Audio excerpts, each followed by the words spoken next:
নিজ বাড়িতেই হামলার শিকার হয়েছেন বলিউড অভিনেতা সাইফ আলী খান। বুধবার রাত 2টায় এক দুষ্কৃতিকারী অভিনেতার ওপর হামলা চালান। ঘটনার পরপরই সাইফকে হাসপাতালে নিয়ে যাওয়া হয়। সেখানে তার অস্ত্রোপচার সম্পন্ন হয়। চিকিৎসকরা জানান, অভিনেতার শরীর থেকে ছুরির অংশ বের করা হয়েছে। সাইফের স্নায়ুর অস্ত্রোপচারও সফলভাবে শেষ হয়েছে। পাশাপাশি অভিনেতার কসমেটিক সার্জারি সম্পন্ন হয়েছে। এদিকে সাইফ আলী খানের ওপর হামলার ঠিক আগেই বুধবার রাতে কারিনা পার্টি করছিলেন।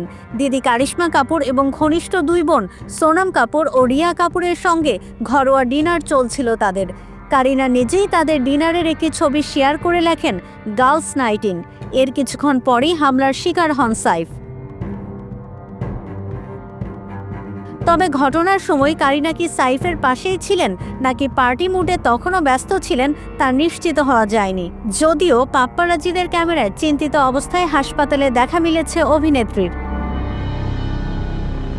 পুলিশ জানিয়েছে, সাইফের সঙ্গে হামলাকারীর রীতিমতো ধস্তাধস্তি হয়।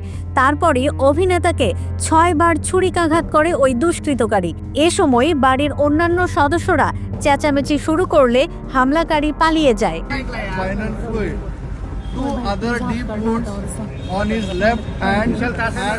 অভিনেতার একটি ঘনিষ্ঠ সূত্র জানিয়েছে, কোনো অস্ত্র ছাড়াই সাইফ ডাকাতদের প্রতিরোধ করার চেষ্টা করছিলেন। পরিবারকে রক্ষা করতেই বেশি দুঃসাহসী পদক্ষেপ নিয়েছিলেন তিনি। এই ঘটনায় স্ত্রী কারিনা কাপুর এবং সন্তানরা সম্পূর্ণ নিরাপদ রয়েছেন বলে জানানো হয়েছে পরিবারের তরফে। সাইফ ও কারিনা দুজনের টিম থেকে অফিসিয়াল বিবৃতি প্রকাশ করা হয়।